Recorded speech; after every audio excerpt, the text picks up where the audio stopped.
Good afternoon. My name is Mary Driscoll, and I'm here on behalf of Patient-Centered Therapeutics. We've built Miro, which is a digital therapeutic for the treatment of chronic pain. We're a diverse and interdisciplinary team affiliated with Yale. Rachel Dreyer, our founder, previously collaborated with Pear Therapeutics and is currently a clinical research scientist at Meta. I am a clinical research psychologist with extensive trials experience, including technology-based psychological interventions for pain that leverage AI methods.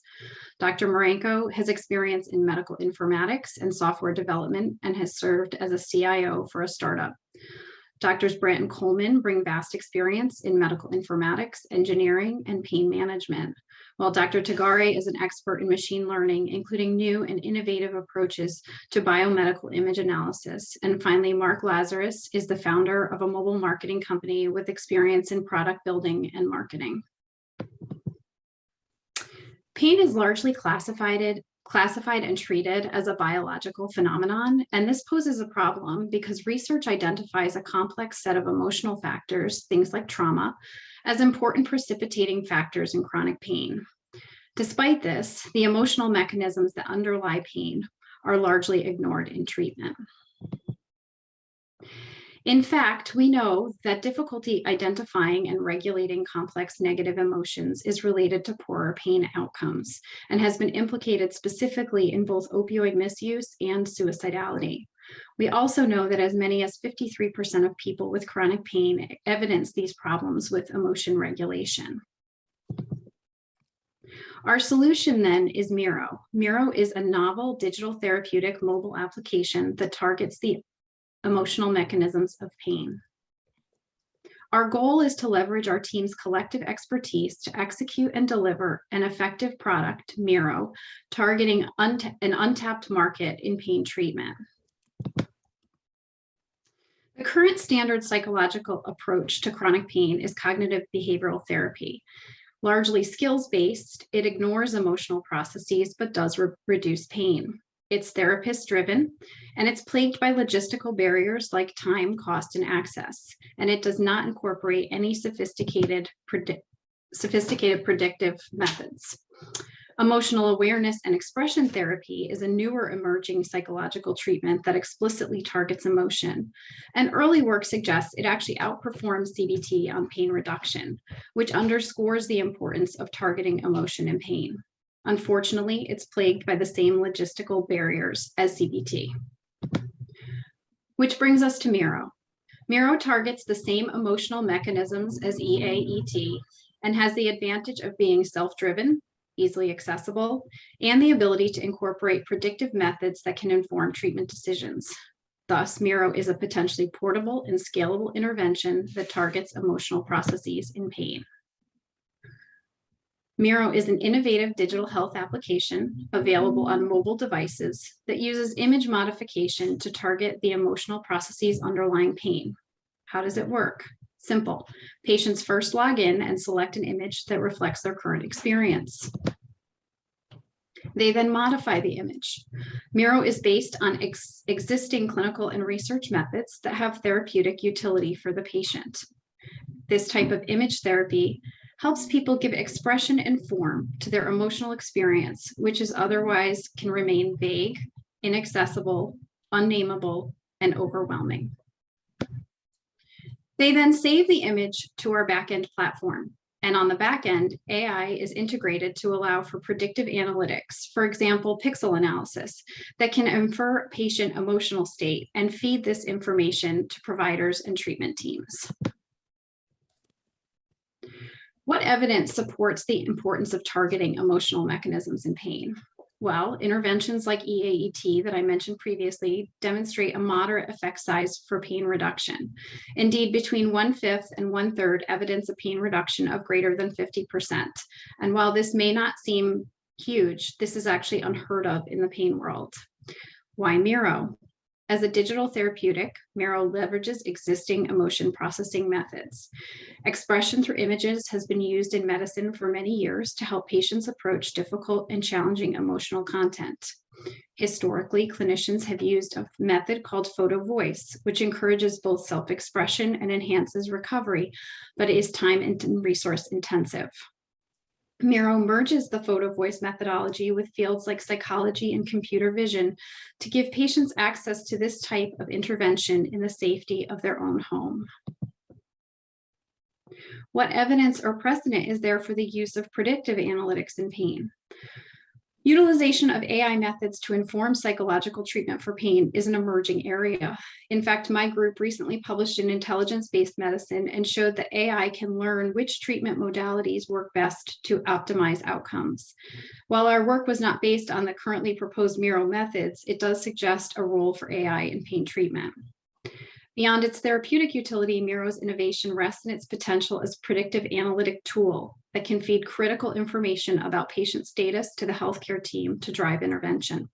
Miro will leverage existing technologies like AI and machine learning currently used in commercial spaces. These technologies now allow for analysis of the images as well as multi-import integration like facial expression analysis to infer patient status. Miro offers benefits to the patient directly via a platform to approach challenging emotions. Simultaneously, the predictive analytic technology can feed information about patient emotional and pain status to the healthcare team, which can inform treatment decisions. So Miro facilitates enhanced communication and engagement for both patients and the providers who care for them. The predictive analytics technology has the capacity to inform real-time, adaptive, just-in-time interventions like messaging and feedback if the predictive algorithm detects that the patient is in distress. Miro can also be enhanced with direct therapist-delivered care. So just like EAET, Miro is likely to improve pain intensity, pain interference, mood, and overall well-being. Miro is the only therapeutic that can be deployed at any and all levels of treatment depending on patient need. With increasing complexity and treatment refraction, patients may need more concentrated support. At the most basic level, for the most uncomplicated patients, Miro can be downloaded independent of interactions with the healthcare system and used by the patient to manage distress and process emotions. For patients who need additional support or whose providers may benefit from receiving information about their emotional state to inform treatment decisions, the predictive analytic algorithm can feed this to treatment teams. And for those who require even higher levels of care or who may benefit from more tailored real-time intervention, the predictive analytics can push out messaging or suggestions to help patients as a function of the inferred emotional state.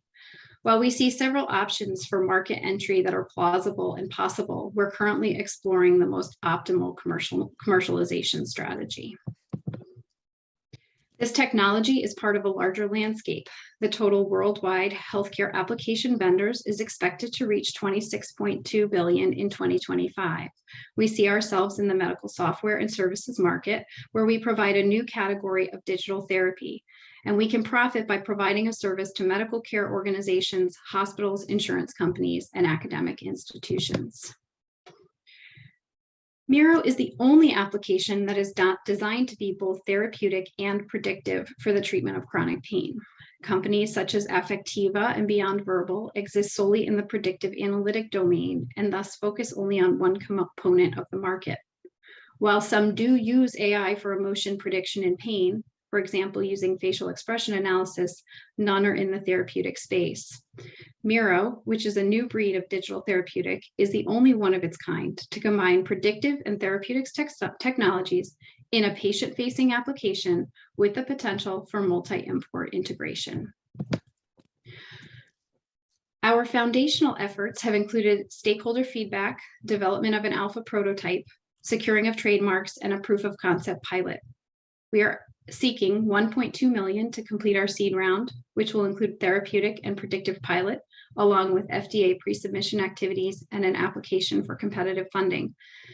The completion of the predictive analytic pilot will trigger initiation of milestone 2, where we're seeking an additional 2.4 million to complete an RCT, develop the beta prototype, prepare for formal product launch, and obtain FDA clearance. To summarize, our goal is to leverage our team's collective expertise to execute, to establish the effectiveness of Miro, and to deliver it to market to address an existing gap in the treatment of chronic pain. As I noted, we're seeking $1.2 million in funding over 24 months and specific expertise in regulatory pathways, as well as assistance with our commercialization strategy. Thank you so much for your time.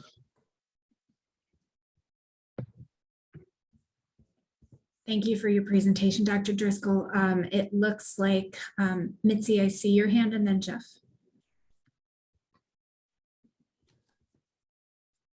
Oh, you're on mute, Mitzi. Thank you for that presentation. It's very interesting. Probably TMI, but I'm in the middle of watching Dope Sick, and the whole idea about pain and our challenges with it is very much on my mind right now. You talk a little bit about, well, two questions that are related.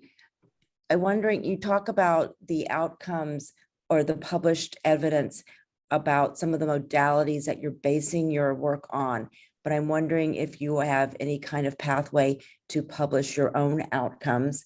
And related to that, you talk about FDA clearance, and this may be my ignorance, if you will, but what is that you're trying to accomplish by that, and how might that different than, for example, FDA approval? That I know that some of the digital apps, for example, are now some of them are thinking about, especially in the psychology space.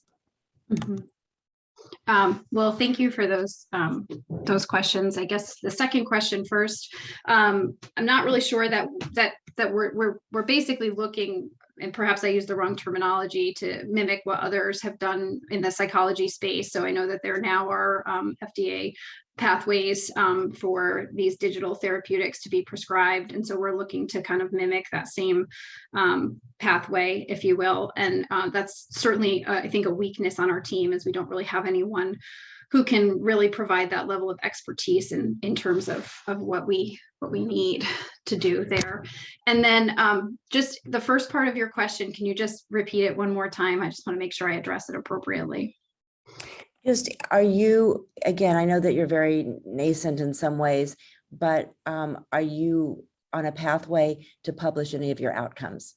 Yes. So we are currently conducting, it's basically a proof of concept pre-pilot at the VA in Connecticut, where we're really seeking additional stakeholder feedback and basically feasibility pilot, but we're simultaneously applying for competitive funding via several different mechanisms. And so we don't have any data right now. We're pretty early in the process, but of course we're pushing towards that.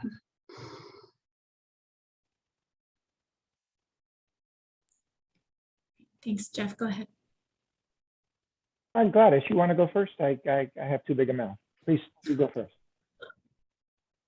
Thank you, Jeff. Appreciate it. Just a couple of questions, and I'm very familiar with PEAR and some of the other digital therapeutics. Have you had any engagement with the HCPs? I'm trying to figure out what sort of comments or feedback they've given you. We have not had a ton on this particular project. So Dr. Dreyer has worked with and consulted for PEAR Therapeutics on other behavioral clinical trials. So she has knowledge of sort of how those pathways work, but no specific feedback from any of them on this particular project. Okay. And then my second question is, would this be used, you had kind of different levels of maybe patients or, of course, there's different levels of pain. I'm very familiar with the smiley and the chart, the historical one. So would this be used by itself, or with like a companion, maybe if someone's taking some sort of pain medication to see if it's working? So if I'm understanding your question. We see this as being deployed in many different ways. So yes, certainly as a part of a multimodal treatment plan. So not necessarily in lieu of a medication, but in addition to. So in the pain world, there's very much this biopsychosocial model, which suggests that pain needs to be addressed via biological treatments, by psychological treatments, and also by social considerations. And so we don't see this as a standalone intervention, although for some people it may be sufficient, but could very much be either bundled with other multimodal interventions, which is actually the direction that the National Pain Strategy is really suggesting that we go. So it can really be either or both and. Okay, no, that's good, especially considering some of the social crisis around pain. So thank you. You're welcome. Thank you for the question. If you get the last. Okay, yeah, great. So just 3 completely different directions. One, I'm sure you're aware, since this is your expertise, but in roughly 2000, when we made pain the quote 5th vital sign unquote, there's an association, and I strongly suspect a causation between the opioid crisis taking off. So anything that you could do to make a pain measurement more objective instead of subjective, like your pixelation, has, in my mind, a huge, huge potential. Second, unrelated concept, I was a little surprised that you didn't speak toward combining your product with something which also addresses depression. Obviously, people who are in chronic pain, you did even mention suicide, but there are some products out there that also kind of go in the depression pathway, and they're so incredibly interwoven that it seems like a natural direction for you to go. And then maybe the only useful comment I'll give, I don't know if you're aware of PCORI, the Patient-Centered Outcome Research Institute, which is well-funded. This seems like a very good match to the directions. I sat on the PCORI advisory panel for a full 3-year term. And so I'm pretty, I have some insight into what kind of things are interesting. And if you have not applied for PCORI funding, boy, you kind of should strongly consider it. Thank you so much for those comments, particularly your observation about pain as the 5th vital sign. So I'm very deeply entrenched in the pain world. And yes, so there is really definitely a movement afoot to see what ways we can more subjectively get at the pain experience, or objectively get at the pain experience from the patient's perspective. And your comment about combining this to address depression, you're absolutely right. Pain and depression go hand in hand, and there's a lot of argument and discussion about which comes first, the chicken or the egg, and it really doesn't matter. But there is reason to think that this particular app would, because it is so much targeting depression and so much of affect, or because it's targeting the emotional mechanisms of pain, they also underlie depression. And so a lot of that 53% of individuals who struggle with affective dysregulation fall in that depression bucket. And so this would likely address, or at least touch on, both outcomes, which is really a critically important point. As you say, we were trying to keep it pretty situated on pain so as not to go off on too many different directions in the presentation. And as to the suggestion about PCORI funding, thank you very much for that. It's certainly a line that we have considered, and given your robust advocating for that, we definitely will pursue that.